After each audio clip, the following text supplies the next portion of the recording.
So good morning, everyone. I will answer the question that someone asked me during the opening out there. What is a religion professor doing at a cybersecurity conference? And to be honest, I'm not entirely sure, but I like the way that the previous presenter put it. Taking software and what it was meant to do and thinking about what it can do, and that's sort of what I've been doing for many years. I'm a religious studies professor. I've been here at Canisius for 18 years and have often been pushing the edges of what some of the software can do.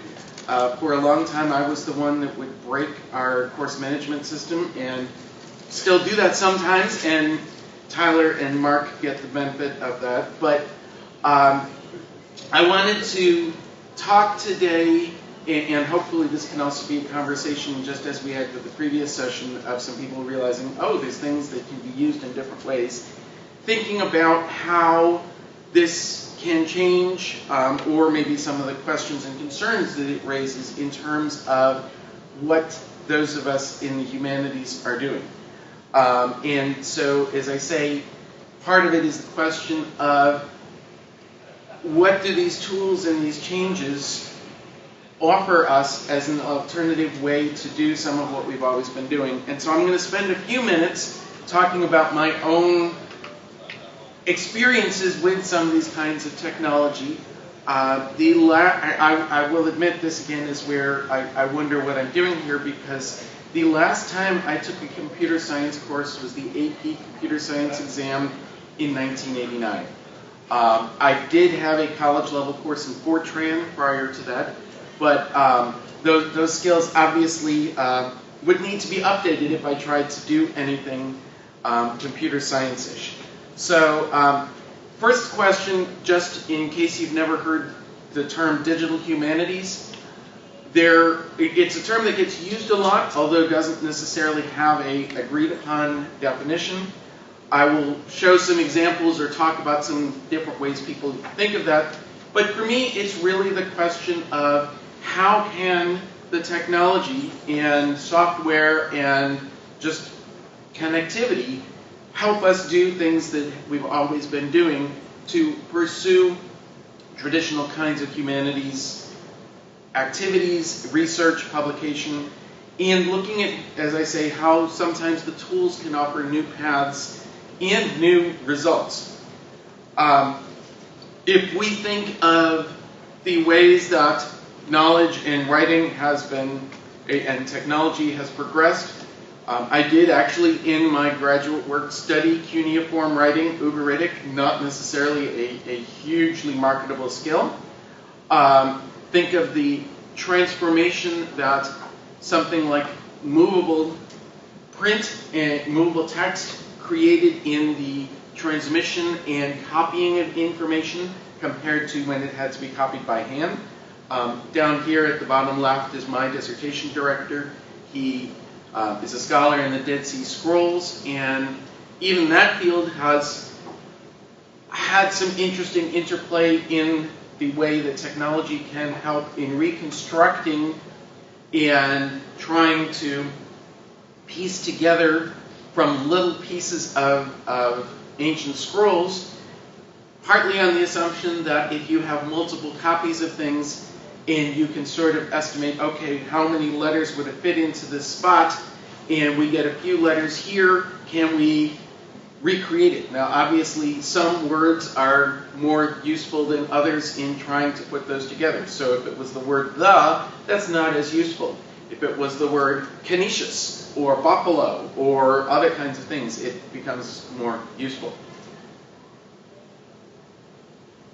Innovation, and sometimes events force us to innovate. Of course, there's often going to be resistance to it. I know that some of my colleagues at the college sometimes felt like the barbarians were at the gate when we start using new things.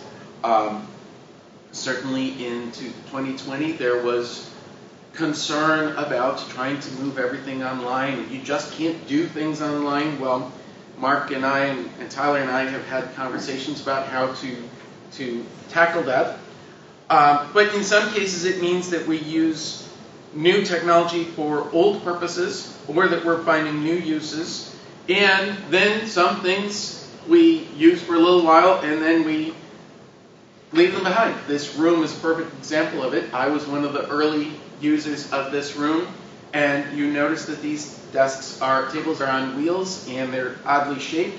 The intent was to be able to make small working groups, and we even had TV screens that could be connected and had 6 cables coming out so that each student could hook their laptop and share. And we discovered that all those cables were more complicated than it needed to be, as things like GoToMeeting, which of course did not capture the market share, and other web conferencing tools became available. It became less necessary to have the cables, and you could just sort of switch through the screens. In grad school, I was in a committee meeting where we actually had an hour-long debate about whether chalk was technology. And the final conclusion was that it was technology, but it really was irrelevant to the conversations for the computer technology committee that we were in. How many people may have had, or their grandparents and parents may have had the Encyclopedia Britannica in their house, and at one point that was huge advancement and availability of information. Now, of course, for good reason, some of the material in the Encyclopedia Britannica is treated skeptically. I also remember using these little calculators and it offered other kinds of information as well. And I remember the debates about, well, you can't make them rely on calculators because they're not going to be carrying a calculator around with them all the time. Well, I beg to differ, but that's a whole other story. And this is, of course, showing my age, because I remember when Merlin was a big hit in my school, as well as Pong and some of the early games. I also remember being fascinated by watching the old Battlestar Galactica, where Commander Adama could dictate and the words would appear on the screen, and that seemed so futuristic. Well, it is there now, even if the computer can't always recognize our words. Or again, the idea of having a communicator that you carry with you that can reach all kinds of places. My father's Texas Instruments 99-4A that I used to write my college applications and all of my high school essays is actually in the basement here. We donated it as part of the updated technology, and I still laugh at the fact that the 3.5-inch floppy disks that I used through college, I could fit all my college papers for a semester on one disk. Because they were mostly text data and not anything else. Talking now about some of the changes I've seen. When I was in college, I went to school in Philadelphia, and our college was one of the first to start with computer card catalog. And because we had 3 schools in consortium, they put all 3 card catalogs together on one system, and so you could sit at one college and have sort of a virtual shelf and see what books were, because if you've ever gone to the library, you find one book and then you see other books nearby that may be useful. You could see as if it was a virtual shelf with all 3 libraries combined. Now, of course, doing a computer search compared to the old card catalog meant that sometimes I would end up with a long list of possibilities, but it was still so wonderful to be able to go through that quickly instead of having to walk back and forth between the card catalogs. I also remember trying to help my advisor create a web page for our class, and many of the professors at my school were basically taking a document, saving it as HTML, and putting it online. And I kept trying to say, well, can't you do so much more with that? It was at least a start, but there were so many more things to do. So as I say, this is also part of where sometimes as we start using the technology, we're just doing the same thing and not realizing what else can be done. Of course, one of the challenges we find along the way, if we're not careful, and this is where it takes careful planning, is that something that we made a few years ago is no longer compatible.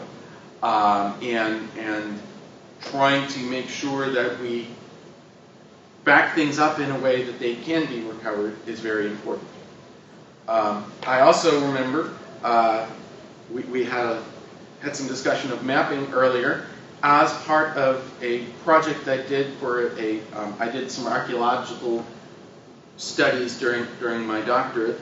I had to make a map, and so I did not have access to GIS and other things, so I basically had to sort of drag the dot and put it on the spot accordingly, and so it wasn't terribly accurate and had to be redone each time. I'll show in a few minutes how GIS has made that task much easier. Same thing for my dissertation. I had to create this map sort of by hand and approximate where these dots went. Not my proudest accomplishment, but it got the job done.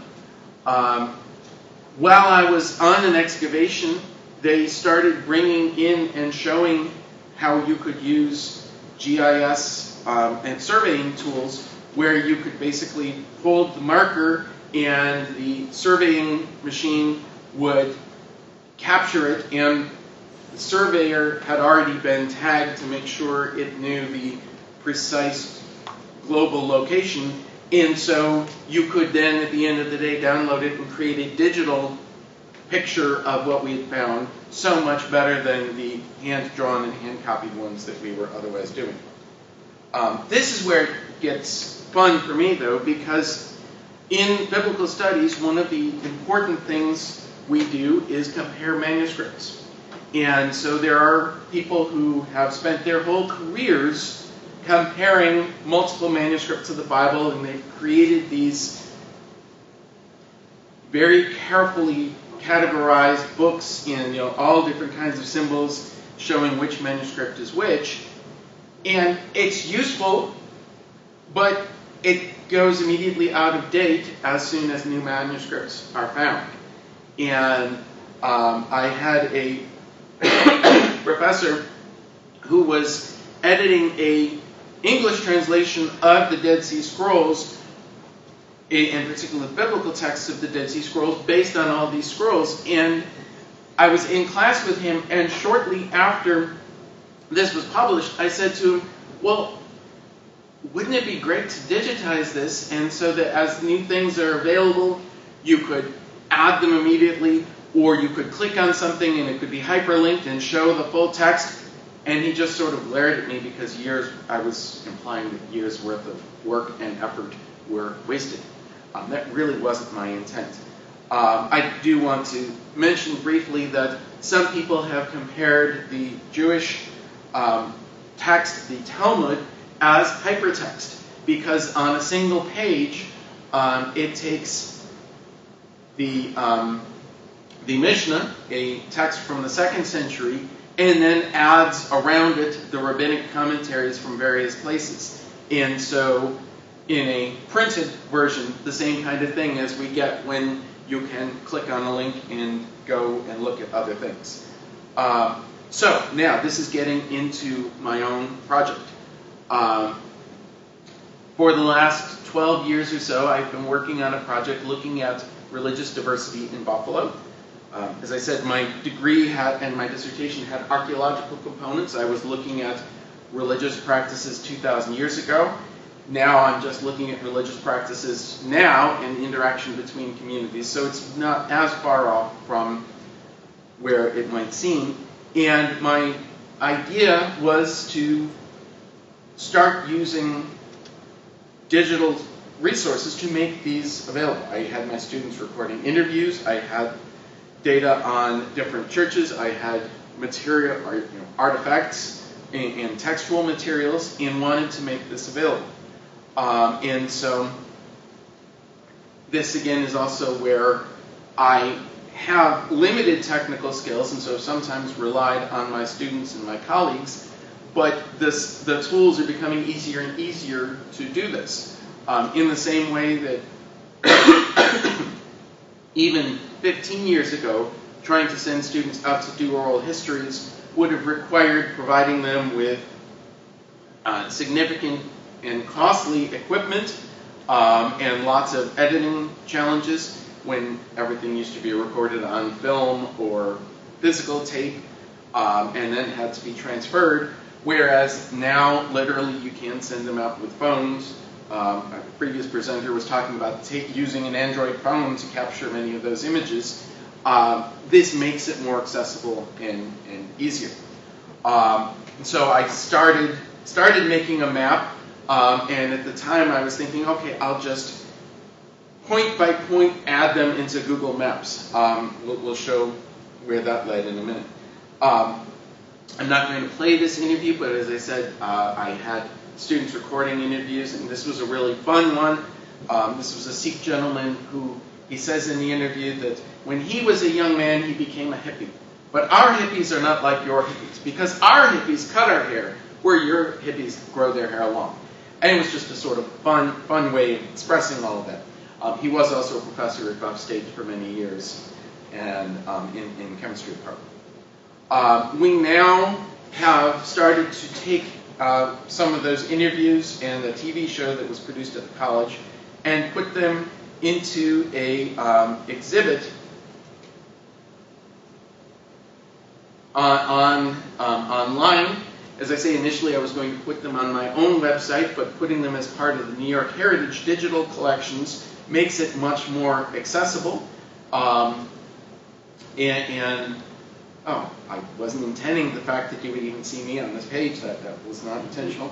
But we have some of these videos categorized by different topics, and these videos at one point were all on Vimeo, but with no cataloging, with file names that had no indication of what the content was, and it made it kind of difficult to find. Having it now in a searchable spot, so that even theoretically, if someone just searched interfaith marriage Buffalo in a Google search, then it would even pop up for you. We also, through New York Heritage, have a larger collection of various documents and things that have been digitized. So going back to the logbooks, the Network of Religious Communities is our interfaith group here in Buffalo, and the Erie County Sabbath School Association was the original group that ultimately led to what's called the Network of Religious Communities. And I don't know what happened here. Excuse me. And we have various things digitized, including some really fun books, church directories of from 1927 and 1931, with pictures and information about many of the congregations. In this process, we've come across a lot of amazing pictures at different churches. This is from a church in the Black Rock neighborhood of Buffalo, West Buffalo. Great political imagery here, American flag, a map of the continent, and I don't know how well you can see, I can show you a picture later, but it's got 3 Native Americans pointing at a map of of North America, basically. Mary, the country is yours now. All kinds of fun imagery there. At the Network of Religious Communities, we've been going through the archives and found all fun kinds of things. This was supposed to say Church Women United, but I kind of like the spelling here better. One of the other fun things we found was a set of posters that shopkeepers could put in their windows indicating that they were not selling inappropriate materials. So, fight the filth column. And then in that same box we found several, I'm sure just for purposes of illustration, some of the inappropriate materials that they might have been selling in their stores. So detective magazines, sort of early Esquire kind of thing, and a men's bodybuilding magazine. Oh no, you can't have that. Various other kinds of things. And part of the question is, how do we get a local organization to make these materials available, but they can't necessarily make the archives physically available for people to come into? So trying to create plans for digitizing and cataloging these pictures and other materials and making them more available. One of the interesting things we found was a pamphlet on the foreign-speaking and Negro sections of Buffalo. Not a very modern, great way of referring to it. And one of the statements in there was about how native-born Americans were being pushed out by their arrival of foreigners, kind of forgetting the fact that most Caucasian Americans were, of course, not of native descent anyways. But this little document, as I say, was published locally, and there are probably copies in other places, but to digitize this and make it available becomes very important. And also interesting information to show that this was about 1926. The average salary for ministers was about $1,500. Average pay has gone up, but still not that great. This gets into the next issue, though, that one of the things I would like to do in working on this project is eventually tie it into something like citizen, we have citizen science, where people will participate in bird counts and other things and submit their findings to a website and group that is tracking it all. There are examples of the citizen history option. So where we have StoryCorps, for instance, on the radio, and where there are other kinds of projects where people will contribute. And so I would love eventually for people to be able to view my project and be able to say, oh, you mentioned Westminster Presbyterian Church here. I have pictures of my grandparents' wedding from the 1920s. Here are pictures, and to be able to add those. Now, I mentioned a moment ago mapping. So this, again, is where you can sometimes have the fun overlap where people who have the technical skills can help those of us who don't. And so I started at one point, as I said, thinking I was just going to add the locations point by point. I told my student that was working for me, okay, I want you to start from the yellow pages and go through and start adding these sites. And he says, well, I'll give that a try. But he says, he was a computer science major. He says, I can write Python code to capture that from the online yellow pages.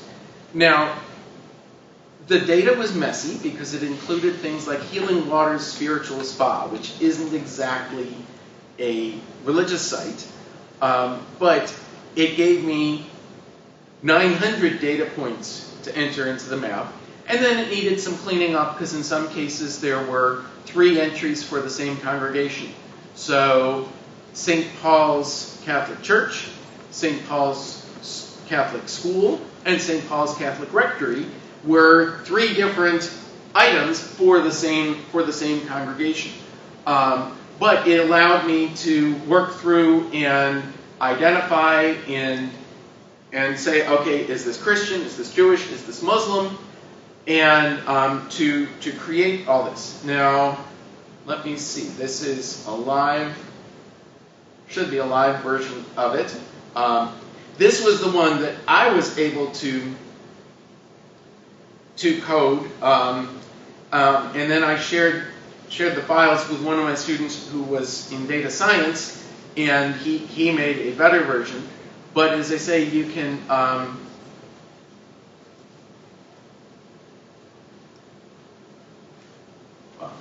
This one is not allowing me to search. But one of the things that I want to be able to do with this eventually is to also do a chronological setting, so that you can say, okay, show me where the congregations were in 1900, show me where they were in 2000, because, for instance, the Jewish congregations were largely, those of you that know Buffalo, in the Broadway Market area, East Buffalo, where many Eastern European immigrants settled.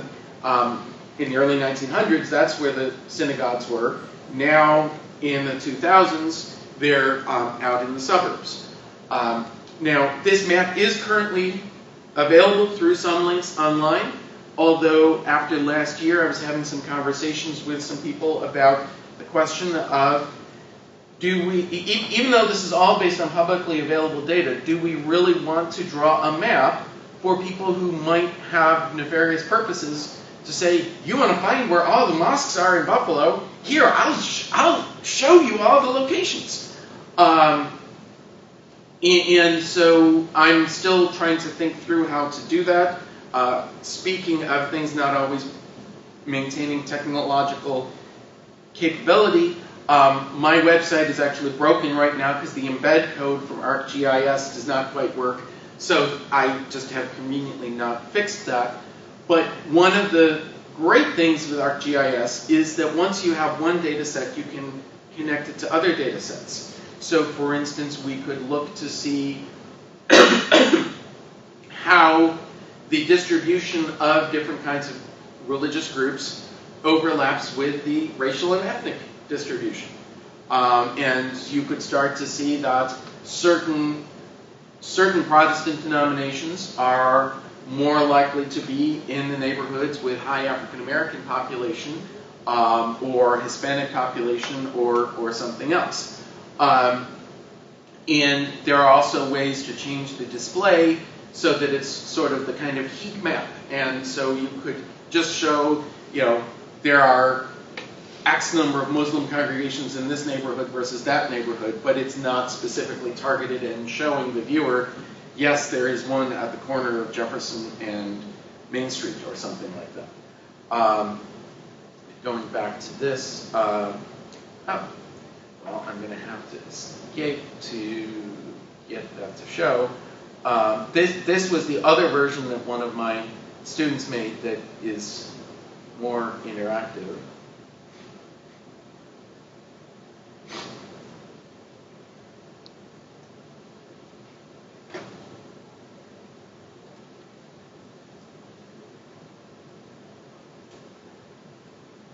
Oh, and I just have to show off. So my home page, when I open a new tab in Google, is to a digitized Jewish texts archive with both Hebrew and English.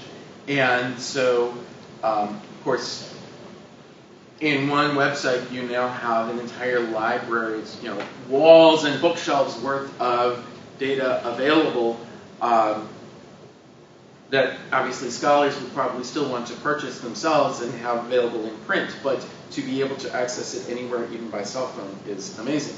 But this is the version that my student, no, let's try that again. This is the version that my student created. And so, for instance, if you wanted to see where the synagogues are, if you wanted to see,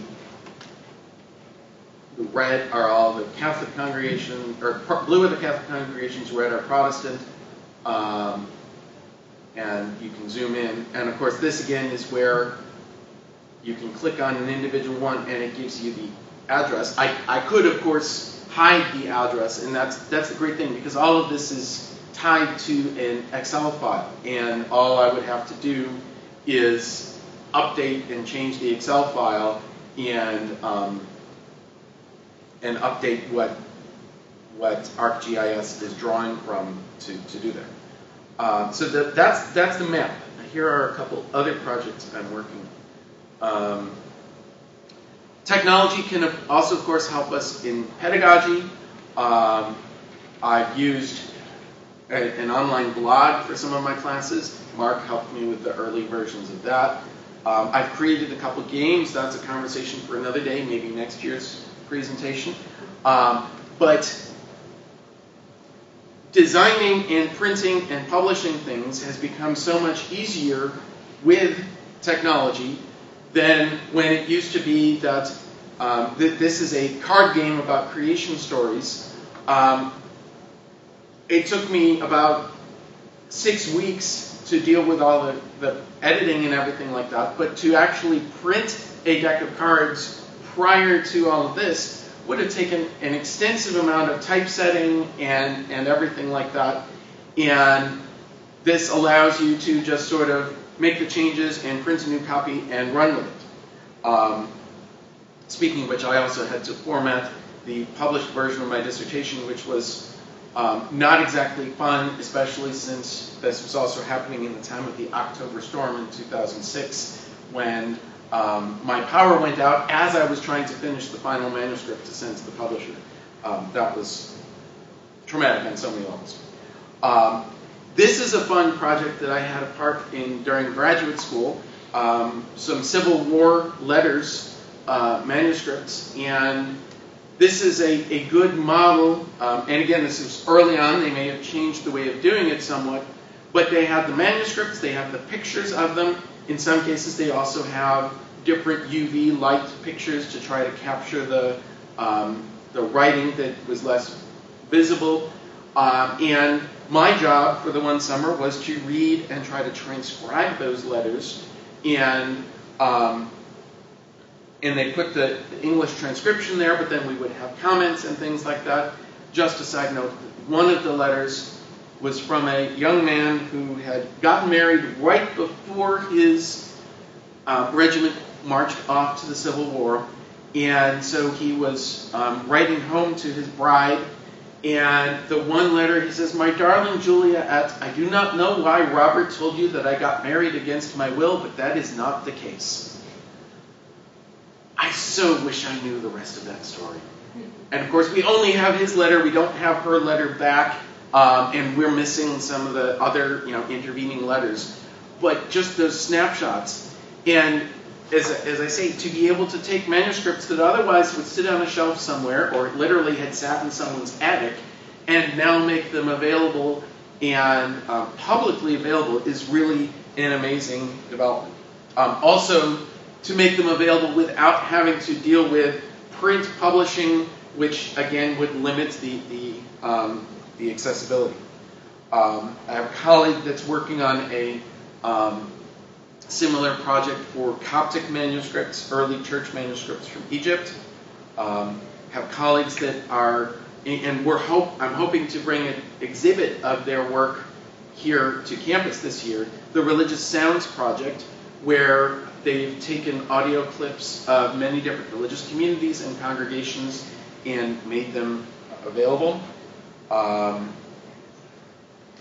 This was a project I found out about a few years ago where they have, it's both a digital and a physical project, so it's printed on a sort of like accordion folded thing. So it comes comes in a box, but you could actually unfold it and stretch it, I think, almost the length of a football field. And it is an illustrated version of the Bible, story by story. And so there's, as I say, the printed copy, but also an audio, or not audio, a augmented reality kind of thing. But of course, this is the challenge that as soon as you create something like that, then the app doesn't necessarily work with future phones and everything like that. So now getting into one of my current projects here, when I was out in grad school at Notre Dame, they had a printed book showing and explaining the illustrations in the chapel at Notre Dame, including the fact, I don't know how well you can see it here, but this is supposedly Jerome writing the Latin version of the Bible, or translating the Latin version of the Bible, and St. Patrick is looking over his shoulder and explaining to him that he made a mistake. all the great kinds of detail that if you're looking at the pictures, you're not sure what's going on, but you could have the book with you and sort of walk through. And as I was looking for projects here on the campus, I was thinking, wouldn't it be great to do something with the stained glass windows here at our college in the chapel? But you don't have to just make it a printed book. What could we do digitally? And around the same time, one of our digital media arts colleagues, PJ Moskal, was looking for partnerships with professors because he had students that were going to be taking a video game design class, and he wanted things to work with. And I said, I would love to work with you, but we are not making a religion-based first-person shooter game. We are just, that is off the table. But I said, what could we do to look at the chapel windows? And so initially I thought, hey, maybe we could get the architectural plans and just sort of draw it in, various AutoCAD kinds of things. And well, that didn't quite work. And so the first version of this, and this is where we will switch to the document camera, hopefully. The first version of this, we used Unity, which is a video game engine, and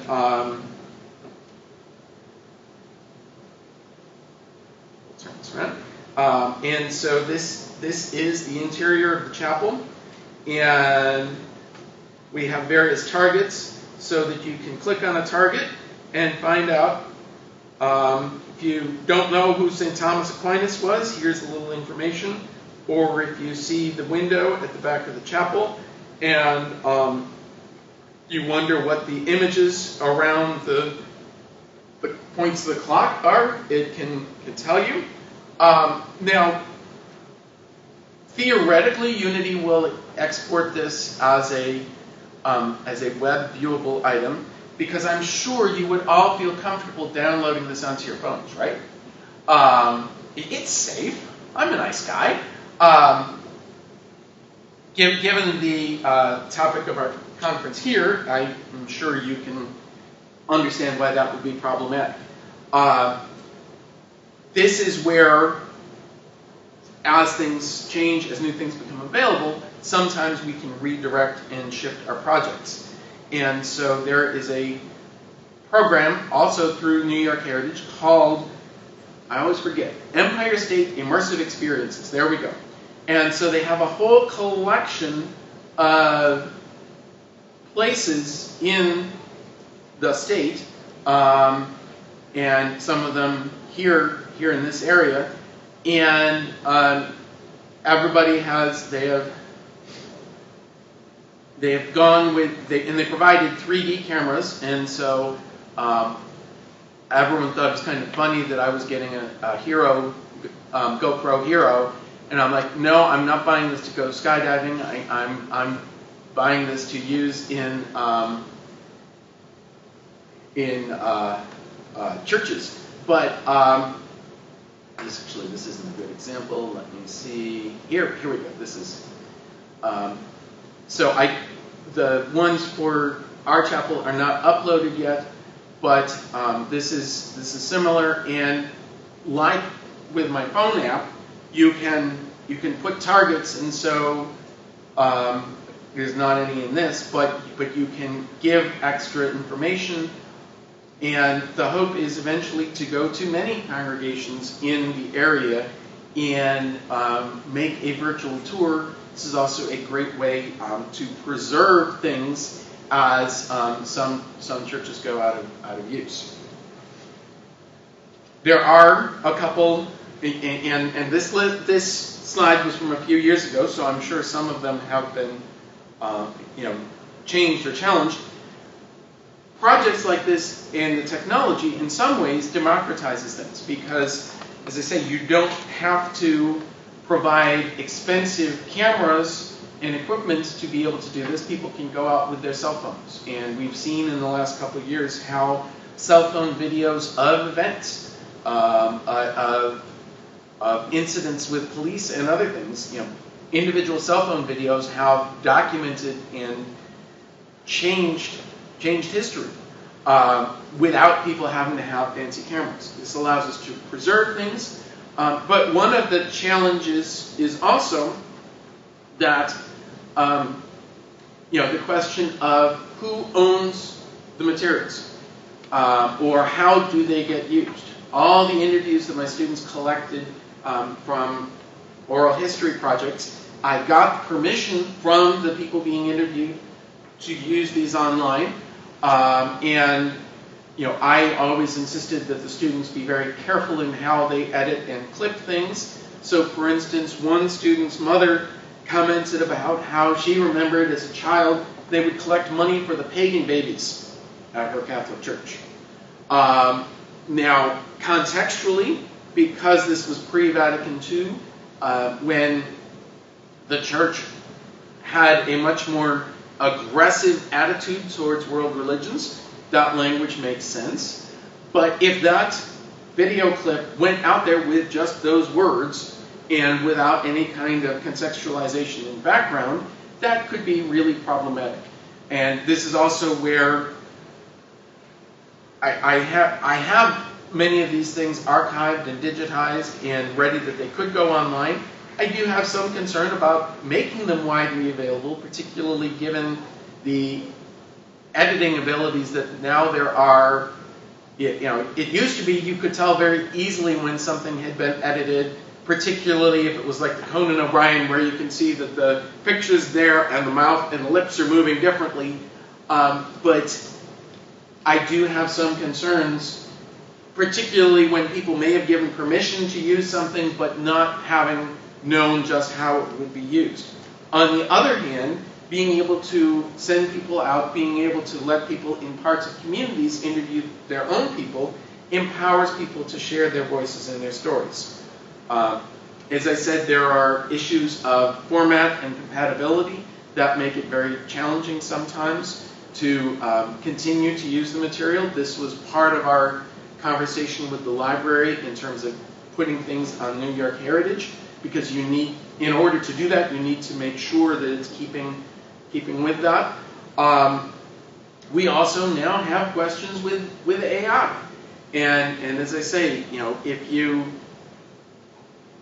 digitize something and you put it out there, even if you put a copyright notice, or even if you put a watermark on it, it still can get used. And this is where, in terms of preservation, there was a time when I know a lot of churches would hire someone to come and put all their church records on microfilm. Talk about a nice, permanently accessible technology. And once it was on microfilm, they would trash the originals. And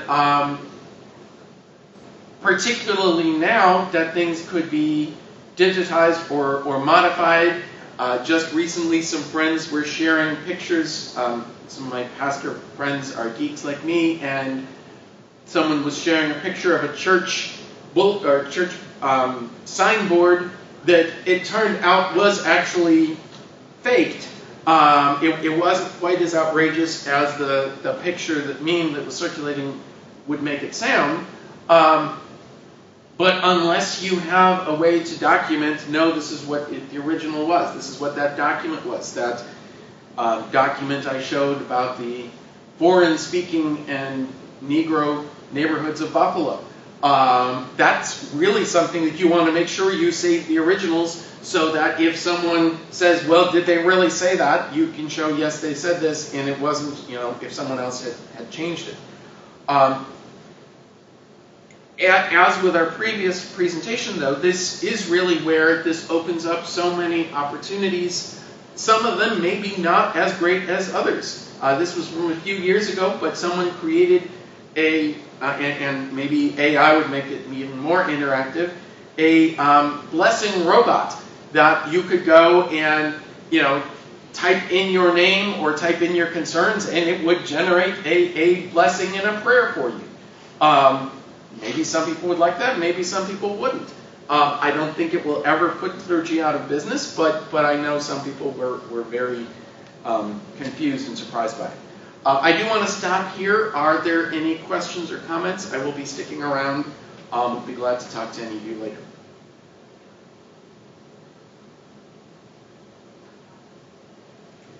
Yes? So I think, like, going forward, there needs to be, like, a new wave of impressing multi-level archiving. Mm-hmm. Because, like, so, like, I'm in a zine community. I do a lot of charity zines. The whole point of zines is that they're limited. But because the way the thing is now, I don't want to be completely lost to time. So I have, like, the original PDF, and, like, I buy extra copies for a local comic book store, and he keeps it in his digital archive. Even when he sells it, he has a record that it was in his store. Right. And, like, I think that's, like, the biggest issue I've seen going on with anything, especially when it's, like, word of mouth or printed out of somebody's house or handmade, etc., that, like, we have to bring back more archiving. Right. Or stuff is just, like, lost forever. Exactly.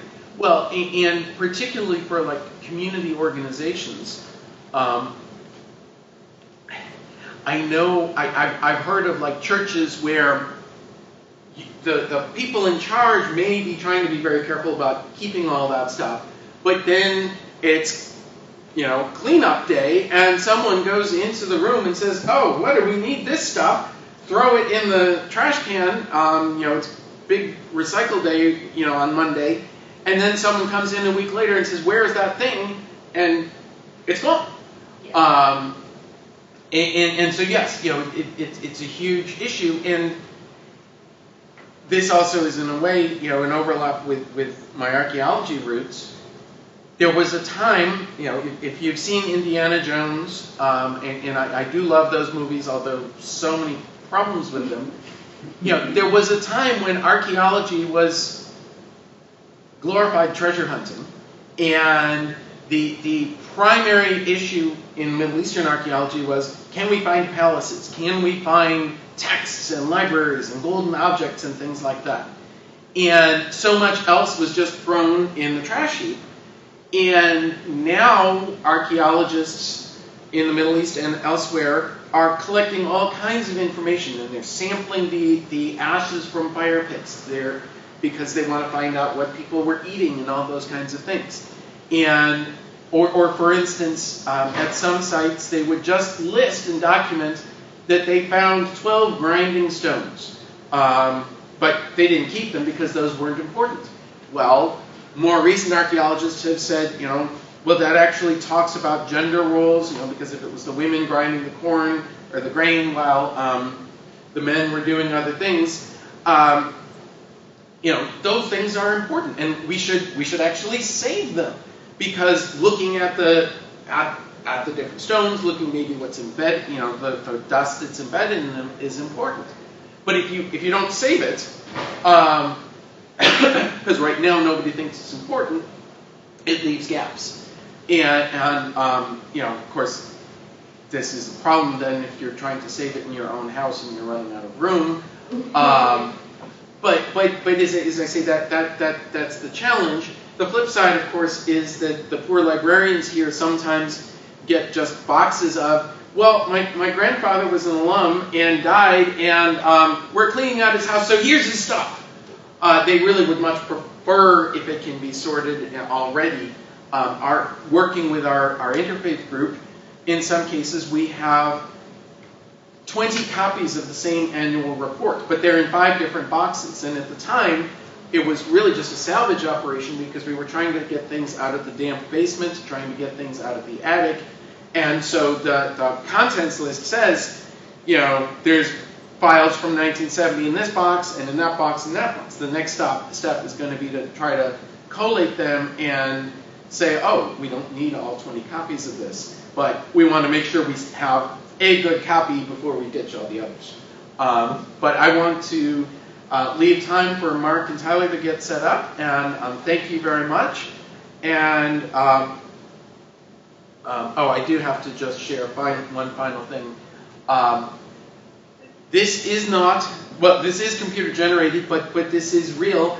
That is my face on a movie poster from India, because when I took students to India in 2010, I got a walk-on role in a film, because the guy said, well, we need extras. What it really was is that they needed extras who looked like an angry British professor. And so I am the face of British oppression, getting to say things like bloody bugger scalawag and stuff like that. So thank you, and I hope to talk with you later in the day.